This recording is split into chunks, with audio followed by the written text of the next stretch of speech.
This video goes over conditional probability. So if you recall our drama and German Venn diagram from the previous videos, what we want to know is what is the probability that a student takes drama given that they take German. So a little bit different phrasing than before. The notation is a vertical line. So this part here is the probability that a student takes drama given that they also take German. In order to calculate that, we want to figure out the probability that they're in drama and German out of the students that are already taken German. So the denominator really narrows down that sample space, whereas before we just had the probability of the students in our U set. So we would have 16 over 100. Those are the students that are in drama and German, over 30 out of 100. Those are the students that are only taking German, or that are in German. And then we can simplify that to be 8 over 15. We call this type of probability conditional since the outcome of D is dependent on the outcome of G. So in general, conditional probability, the probability of A occurring given that B has occurred. The equation that I'm going to write here is in your formula book. Probability of A given that B has occurred is equal to the probability of A and B, or A intersect B, over the probability of B. So also true is this. Probability of A intersect B is equal to the probability of A given that B has happened multiplied by the probability of B. This is just rearranging. Both equations are true. Both state the same facts. If two events are independent, this you can cross out because we're going to rewrite. The probability of A, given that B has occurred, is equal to the probability of A. The events are independent. They don't depend on each other. The opposite is also true. So B, given that A has occurred, is equal to the probability of B. And then we have the complement. So the probability of A, given that not B has occurred, is just equal to the probability of A. And finally, the probability of B, given that A has not occurred, is equal to the probability of B. This is only because the events are independent. The A event, or the first event, is not affected by the occurrence of B, the second event. So let's look at an example. Out of the 53 staff at school, 36 drink tea, 18 drink coffee, and 10 drink neither tea or coffee. First thing that you want to know is how many staff drink both tea and coffee. So let's let N, so the number of staff that drink tea and coffee, represent X. So now I'm going to take some time to fill in my Venn diagram with what I know.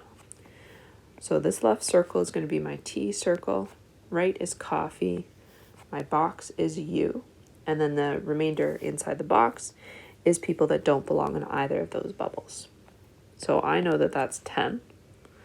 I'm going to start there. And I know that this number here, I'm just going to let that be X because I don't know what that is yet.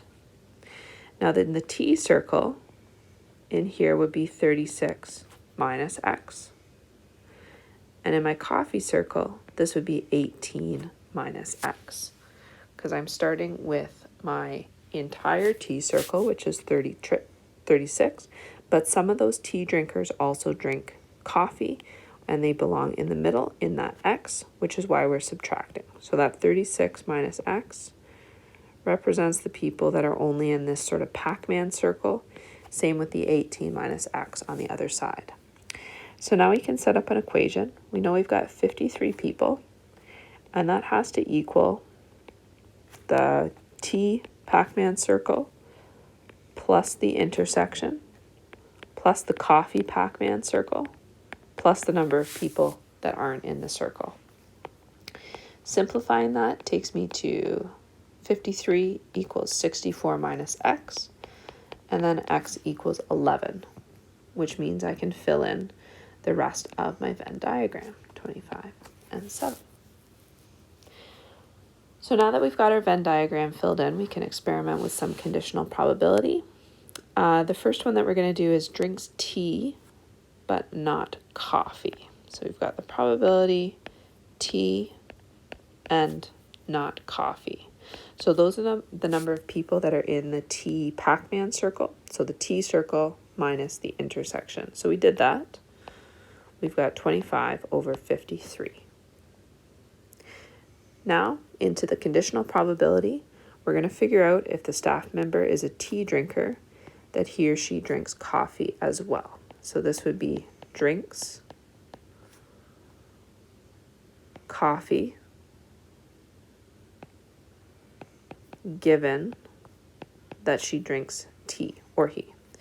So we're looking for the probability that they drink coffee given that they drink tea. We can set up our equation here.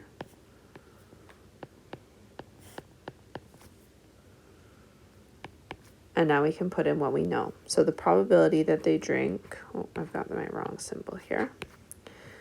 We want coffee and tea where they intersect. That's going to be our 11 over 53. And then on the bottom, we have the probability of people that drink tea. This includes our intersection. So we've got 36 over 53, which we can simplify to 11 over 36. So our last example, we're going to look at another conditional probability. So we're going to look at if the staff member is a tea drinker, that they don't drink coffee. So this would be not T, not C, given T. So we can set up our equation below. So we've got the probability that they don't drink coffee, given that they drink tea. So our numerator is going to be the intersection of the not coffee space and the tea space, which is going to be that Pac-Man circle. So 25 over 53. And then on the bottom, we're going to have the people that drink tea. So same numerator as before, 36 over 53. And then we can simplify that to 25 over 36. Those are some examples of conditional probability. Good luck with the practice.